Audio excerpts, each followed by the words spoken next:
자, 6번째 썰 한번 가보도록 하겠습니다. 댓글 컨텐츠고 영상 제목: 경기 시내버스 기사로 일하고 싶은데 되도록이면 마을버스 견습 안 거치고 시내버스로 입사하고 싶습니다. 운전 잘할 자신 있습니다. 될까요? 라는 영상에 달린 댓글입니다. 그 재방송에도 시내버스나 이제 고속버스 기사로 일하신 분이 있고, 그리고 예전에 비해서 이런 버스 기사로 좀 일하고 싶어 하신 분들이 많아진 것 같습니다. 아무래도 요즘에 일자리가 많이 없고 이런 버스 기사 좀 그래도 수요가 있고, 버스는 이제 시민들의 손과 발이 되는 거니까 꼭 필요한 이제 대중교통 중에 하나지 않습니까? 네. 그리고 우리나라 시내버스는 또 정년 보장이 되거든요. 사고 나지 않는 이상은 그 정년때까지 일할 수 있습니다. 그래서 우리나라가 지금 나이 먹고도 좋은 직장 다니기 힘든데, 그래도 버스 기사는 건강만 허락한다면 이제 평생 직업 일할 수 있습니다. 물론 급여는 엄청나게 높지 않습니다. 그래도 내가 큰 욕심 바라지 않고 산다면 충분히 이제 먹고 살만한 돈은 줍니다.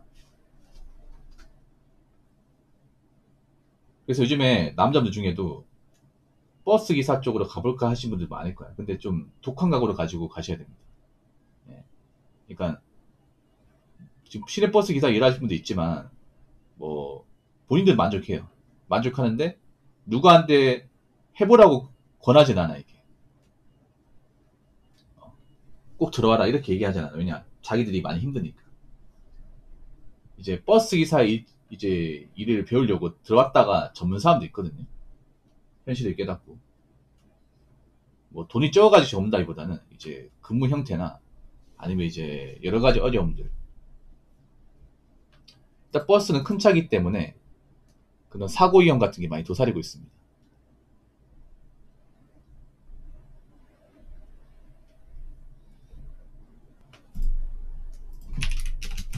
그래서 승객을 태우고 있기 때문에.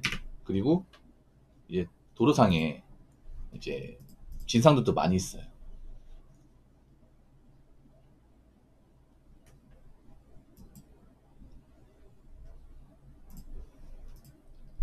그러다 보니까 스트레스도 많이 받아요. 운전 자체 스트레스 받지만 이제 승객들한테 받는 스트레스도 장난 아닌 거지.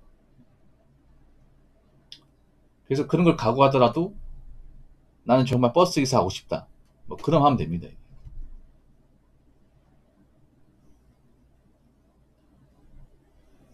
근데 이분 같은 경우에는 마을버스를 안 하고 시내버스 가고 싶다 이 말이에요.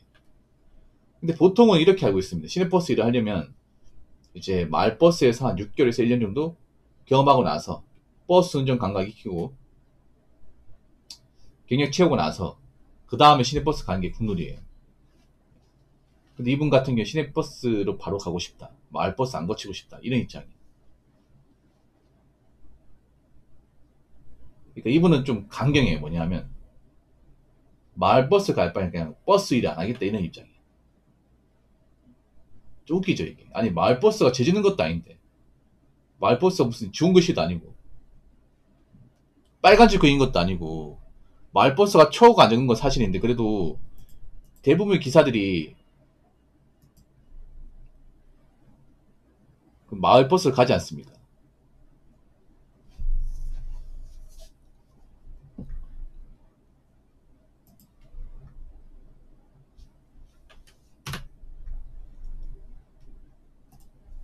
근데 왜 이분 같은 경우에는 이제 마을버스 안 거치고 가겠다 하는 건지.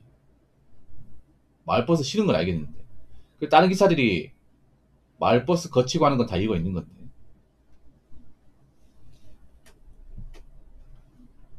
자, 댓글 한번 읽어보도록 하겠습니다.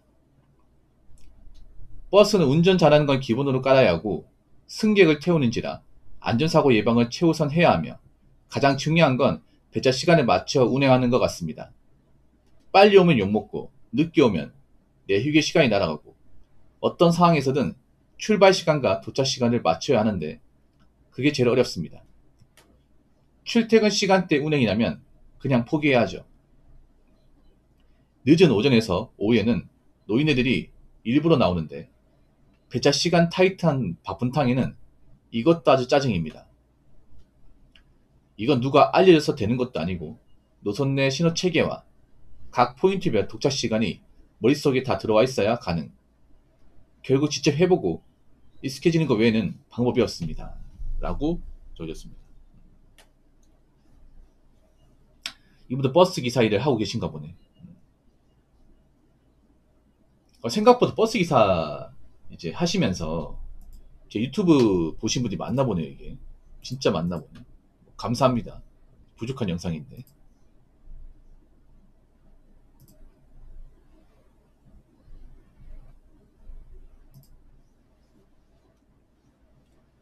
보통 이제 시내버스 일을 하겠다고 하면 대부분 이제 서울이나 이제 경기도로 갈 수밖에 없어요. 왜냐 그쪽에 티오가 많이 나기 때문에 지방은 자리가 많이 없어요.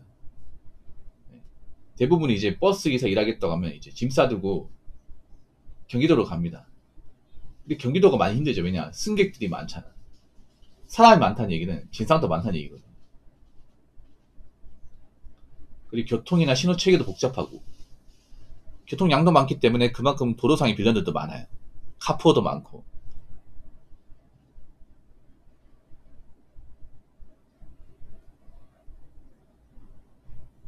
거기다가 이제 또라이도 많기 때문에 뭐 그런 것도 있다고 들었습니다. 여러분도 살면서 봤을 거야. 뭐냐면 이제 보통 버스가 버스 정류장에서만 사람 태울 수 있어. 근데 그런 거 있어요. 버스 정류장에 지나왔어. 지나가지고 보통 버스 정류장 살짝 지나면 횡단보도 있잖아요. 거기 버스가 멈췄어요. 근데 어떤 승객이 갑자기 전속력을 뛰어더니 그 버스 문 앞에 있잖아요. 문 앞에 와가지고 문을 두들기는 거야. 이렇게. 이런 경우 있죠, 여러분. 근데 버스 기사가 안 된다고 해서 손살에 칩니다. 계속 두들겨요. 그래가지고 안 된다 했어. 불법이거든요, 여러분. 그러니까 버스 기사는요, 그 버스 정류장 그 앞에서만 승객을 태울 수 있습니다. 무조건. 예. 그러니까 버스 정류장 밖에서 승객을 태우면 가투려 먹여요. 법 위반이기 때문에. 설명드리죠. 손님, 사정 알겠지만 다음 버스 기다려. 다음 버스 몇 분 뒤면 옵니다. 여기서 승객 태우면 저 징계 먹어요. 죄송합니다. 여기 보내드렸어. 기사가 잘못한 거 없어요. 근데 다음날 이제 민원이 들어와요. 어떤 식으로 민원이 들어오냐면 어떤 버스 기사가 얌체같이 손님 안 태우고 욕까지 하더라. 이런 식으로 예. 말도 안 되는 얘기를 막 이렇게 보내버립니다. 그럼 이제 버스 회사에서 이제 물어보는 거죠. 감사팀에서 와가지고 너 진짜 그랬냐? 승객한테 그랬냐? 안 그랬다고 하죠, 당연히. 그런 식으로 오는 경우가 있어요. 이게 억울하죠, 이게. 맞잖아요. 기사가 잘못한 게 없단 말이야. 없는데 내가 욕까지 먹고 그런 것 때문에 이제 버스 회사에서 이제 조사까지 나와, 이게.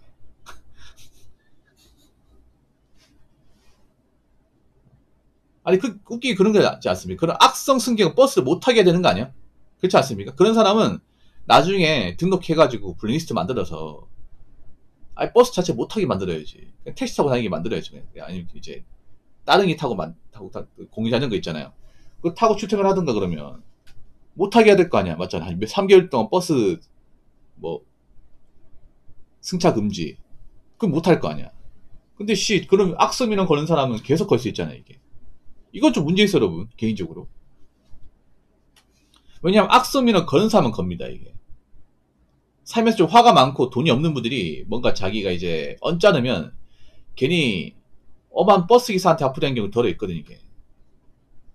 그런 사람도 있으면 아예 승객으로 간주하지 말고 불청객으로 간주해서 버스를 못 타게 만들어야지. 뭐 그런 사람도 버스 안 타게 한다고 뭐 버스 매출에 지장이 생기는 것도 아니고요. 뭐 그런 사람들 맞잖아요. 그런 사람들이 매출을 얼마나 올려준다고. 꼴랑 그런 사람들한테 버스 뭐 요금 뭐 1,500원 더 받겠다고 태우는 건 좀 아닌 것 같아. 제가 봤을 때는. 왜냐하면 구청도 그렇잖아요, 여러분. 구청이나 주민센터도 보면 악성민원 그런 사람들 못 걸게 해가지고, 아니, 모르게 해야지, 그냥. 불이 줘야 될 거 아니에요. 근데 이게 악성민원 걸어도 이런 민원에 제한이 없다 보니까 계속 걸지 않습니까? 그러니까 당한 사람 힘들지 않습니까? 당한 사람은.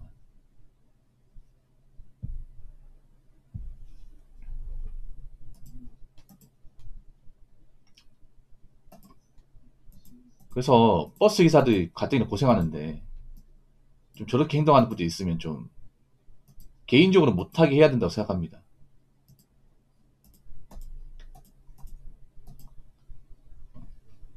그리고 다시 한번 얘기하지만 혹시나 버스 기사 쪽으로 일하려는 분들이 있으면 마을버스를 그래도 거치고 가는 게 낫다고 생각해요. 거치고. 왜냐하면 이 버스 운전 경력은 평생 남습니다. 평생. 기록이 평생 남는 거기 때문에 나중에 내가 다른 버스에서 가더라도 경력을 볼 거예요. 그 경력이 꼬리표처럼 따라다니기 때문에 웬만한 마을버스를 거치고 시내버스로 가는 게 나을 겁니다. 아무튼 버스 기사분들 안전운전 하시기 바라겠습니다. 자, 이상으로 6번째 썰 마치도록 하겠습니다.